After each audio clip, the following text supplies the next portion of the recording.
सज्जनपुर नाम के गांव से सटे जंगल में भीमा नाम का एक डाकू रहता था। उसका पेशा जंगल से गुजरने वाले लोगों को रोककर उनसे लूटपाट करना था। जब लोग उसका विरोध करते तो वह उनकी जान लेने से भी नहीं हिचकिचाता था।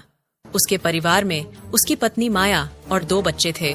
माया हमेशा पैसों और गहनों के लिए उससे झगड़ा करती रहती थी और भीमा को बार बार लूटपाट के लिए उकसाती थी। अरे अभी तक आराम कर रहे हो? तुम कब जाओगे? 3 दिन हो गए हैं और अभी तक घर खाली पड़ा है। क्या अब मैं और हमारे बच्चे इस तरह भूखे मरेंगे? अरे 3 दिन ही तो हुए है। चोरी कोई रोज का काम नहीं है।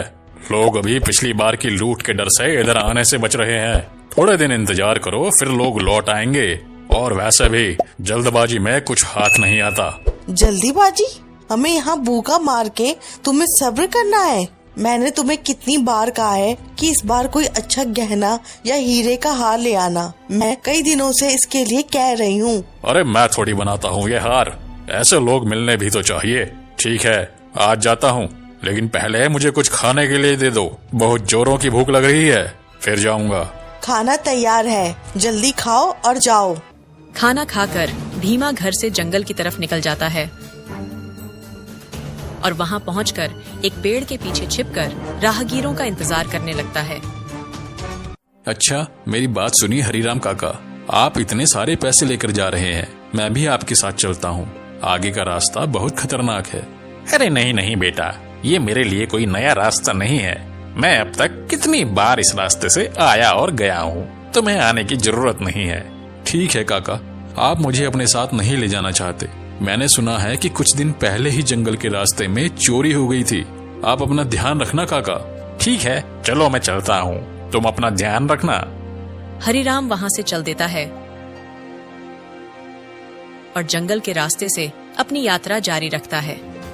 भीमा जो मौके की प्रतीक्षा कर रहा था, हरिराम को आते देखकर उसे रास्ते में रोक लेता है। हे, जो भी पैसा और कीमती सामान तेरे पास है वो सब कुछ निकाल कर मुझे दे दे, वरना जान से जाएगा। अरे अरे नहीं नहीं, मुझे छोड़ दो। मेरे पास पैसे नहीं है। मुझ जैसे गरीब के पास क्या होगा? झूठ मत बोल। ये थैला दिख रहा है मुझे, इसमें क्या है? दिखा जल्दी, जल्दी कर। इसमें कुछ नहीं है भाई। रास्ते में खाने के लिए कुछ खाना ले जा रहा हूँ और कुछ नहीं है मेरे पास। झूठ मत बोल। मैं उस थैले की बात कर रहा हूँ जो तुमने छुपा रखा है। मुझे वह थैला चाहिए। तुम्हारा खाना नहीं चाहिए। मुझे पैसे चाहिए जो तुमने छिपा कर रखे हैं, समझे? मेरे पास कुछ भी नहीं है भैया। मैंने कहा ना, मुझे जाने दीजिए। अच्छा, तो तू ऐसे नहीं मानेगा। लगता है तुम्हें इस रामपुरी का मजा चखाना ही पड़ेगा। ये पेट में जाएगी ना तो सब बाहर आ जाएगा। जल्दी कर।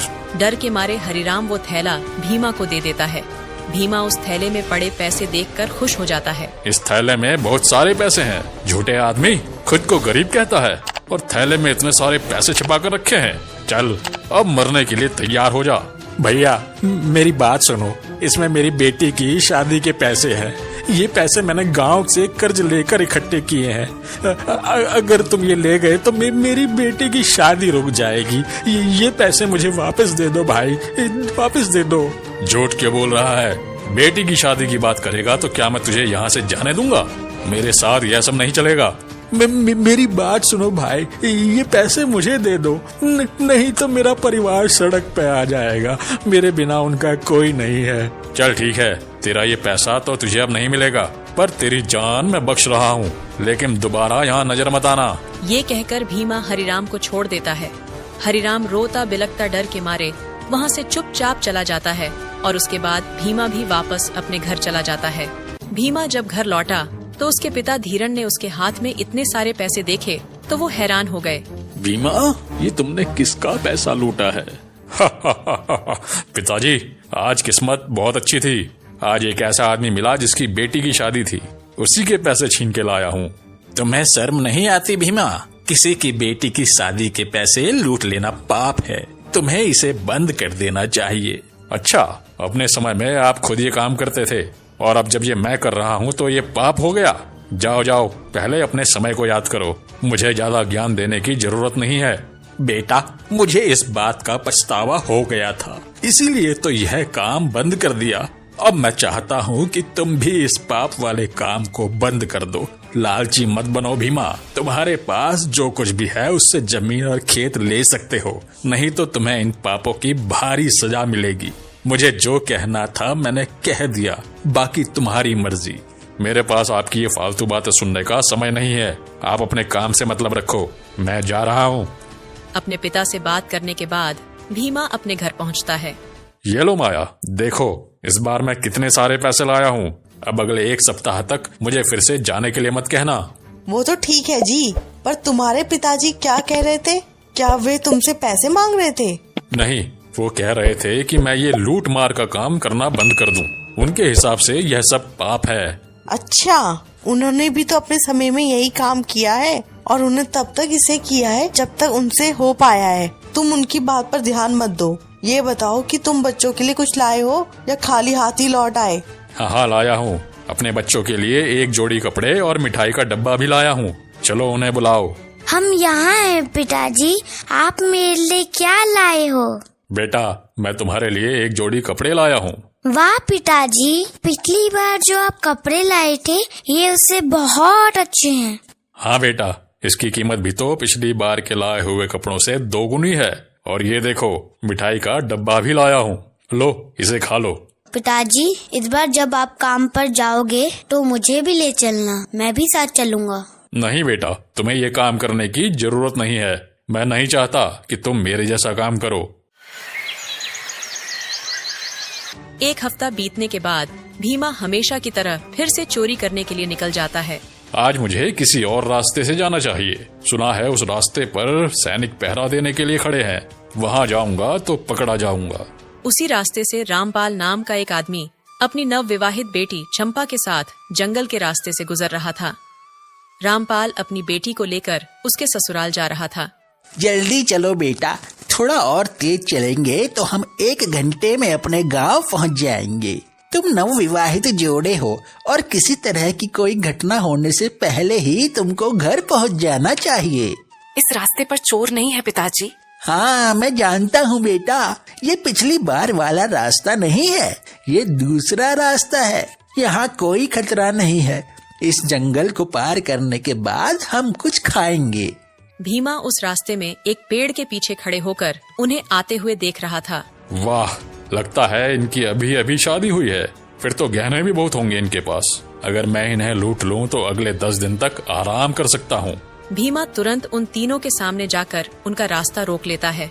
हे, जो भी गहने और पैसे तुम्हारे पास है वो चुपचाप मेरे हवाले कर दो, वरना तुम लोग यहाँ से जिंदा नहीं जा पाओगे। देखिए भैया, ये नवविवाहित जोड़ा है। 2 दिन पहले ही इनकी शादी हुई है। हमारे पास जो भी है वो ले लो, लेकिन हमें जाने दीजिए। हम इस बारे में किसी को कुछ नहीं बताएंगे। मैं तुम्हें बेवकूफ लगता हूँ क्या? तुम्हें क्या लगता है कि मैं कोई छोटा मोटा चोर हूँ? मुझे पैसों के साथ साथ सारे गहने भी चाहिए, वरना तुम जानते ही हो कि इस रास्ते में कितने लोगों ने अपनी जान गंवाई है। अगर अपनी जान प्यारी है तो यहाँ पैसे और गहने रख दो। देखिए भाई साहब, हमने सारे पैसे इस थैले में रखे हैं। आप इसे ले लीजिए और हमें जाने दीजिए। और वो मंगलसूत्र और गले के हार का क्या? वो कौन देगा? उसे भी जल्दी निकाल कर यहाँ रख दो। नहीं नहीं, ये हार मैं नहीं दूंगी। ये हार मेरी माँ का है, इसमें मेरी माँ की यादें हैं। भगवान के लिए इसे मुझसे मत छीनो। अच्छा, भगवान के लिए इसे छोड़ देंगे तो हम जैसे लुटेरे क्या भीख मांगेंगे? चुपचाप खुद ही अपने गले से इसे उतार दे, वरना मैं जबरदस्ती निकाल लूंगा। मेरी बात तुम लोगों को समझ आ रही है या नहीं? भाई साहब, एक दुल्हन के गले से उसका मंगलसूत्र निकालना ठीक नहीं है। वो हम नहीं दे सकते भैया, हम नहीं दे सकते। हमें माफ कर दो। लगता है तुम ऐसे नहीं समझोगे। अब मैं तुम्हें अपने चाकू से ही समझाऊंगा। रामपाल ने मिन्नतें की, लेकिन भीमा ने उनकी एक न सुनी, और जब रामपाल ने विरोध किया तो भीमा ने उसे चाकू मार दिया। रामपाल ने वहीं दम तोड़ दिया। चंपा रोती बिलखती रही, लेकिन भीमा ने सब कुछ लूट लिया और वहां से भाग गया। भीमा जब अपने घर लौट रहा था तो रास्ते में उसे एक तपस्वी साधु दिखा। वह एक पेड़ के नीचे ध्यान में बैठे थे। साधु की उपस्थिति में कुछ ऐसा तेज था कि भीमा वहीं ठहर गया। तुम इतने क्रूर क्यों हो भीमा? पैसे और जेवर के साथ गले का हार भी तुम्हें मिल गया, लेकिन ये सब पाने के लिए तुमने एक निर्दोष व्यक्ति की जान ले ली। क्या तुम्हें अपने कर्मों का भय नहीं है? तुम कौन हो और मेरे बारे में ये सब कैसे जानते हो? मैं एक तपस्वी हूँ। मैं वर्षों से इस जंगल में ध्यान कर रहा हूँ। मैं देख रहा हूँ कि तुम किस तरह अपने लालच और परिवार की खुशियों के लिए लोगों की जान लेते हो। मुझे ये सब उपदेश मत दो। मैं जो भी करता हूँ अपने परिवार के लिए करता हूँ। मेरी पत्नी और बच्चे खुश रहें, हमें कभी पैसे की परेशानी ना हो, बस यही चाहता हूँ। अच्छा, तो तुमने अपनी पत्नी और बच्चों की खुशी के लिए किसी भले इंसान की जान ले ली। क्या तुम उन्हें इतना प्यार करते हो?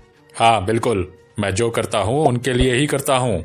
मेरी पत्नी कई दिनों से मुझसे हीरो का हार मांग रही थी। आज हार को देखकर उसका चेहरा खुशी से खिल उठेगा। अच्छा, लेकिन क्या उन्हें खुश करने के लिए तुम्हें इतने पाप करने पड़ते हैं? पाप करने के बाद तुम्हें उन्हें भुगतना भी पड़ेगा। हर पाप की सजा होती ही है। यह सब बेकार की बातें हैं। पाप और पुण्य कुछ नहीं होता। आज जो मिल जाए वह मेरा है, कल किसी और का होगा। तभी उस साधु ने पेड़ पर बैठे एक दानव की तरफ इशारा करते हुए कहा, तुम इस राक्षस को देख रहे हो भीमा, ये भी ऐसा ही सोचता था। पिछले जन्म में ये भी तुम्हारे जैसा ही एक बड़ा डाकू था। पाप करने से नहीं डरता था, और अब देखो ये आज किस अवस्था में है। इसके उन्हीं पापों की वजह से इसे हजारों साल तक मुक्ति नहीं मिल पाएगी। तुम भी यह पाप के काम बंद कर दो। मैंने इसे भी उस समय पाप करने से रोका था, पर इसने मेरी बात नहीं मानी, इसलिए कह रहा हूँ कि अब सुधर जाओ। अगर मैं कल से यह काम बंद कर दूं तो अपनी पत्नी और बच्चों को आराम नहीं दे पाऊंगा, और अगर मुझे उनकी जरूरतें पूरी करनी है तो मुझे चोरी के अलावा और कुछ नहीं आता। मतलब तुम अपनी पत्नी और बच्चों की खुशी के लिए ये सारे पाप कर रहे हो, और पहले भी बहुत पाप कर चुके हो। तुम एक काम करो, पैसों और गहनों के साथ साथ अपने पापों को भी उनके साथ बांट कर देखो, तब वो तुम्हारे पापों को स्वीकार नहीं करेंगे। अगर तुम चाहो तो एक बार उनको ये पूछ कर देखो। मुझे अपने परिवार को पूछने की जरूरत नहीं है, वो मेरे लिए कुछ भी करेंगे। अगर पाप को स्वीकार करने की बात कर रहे हो तो वो लोग जरूर करेंगे। मैं अभी जाकर उनसे पूछता हूँ। यह कहकर भीमा अपने घर चला जाता है। ये लो माया, मैं आज तुम्हारे लिए बहुत सारे पैसे और हार लाया हूँ, लेकिन इसके लिए मुझे एक निर्दोष आदमी की जान लेनी पड़ी।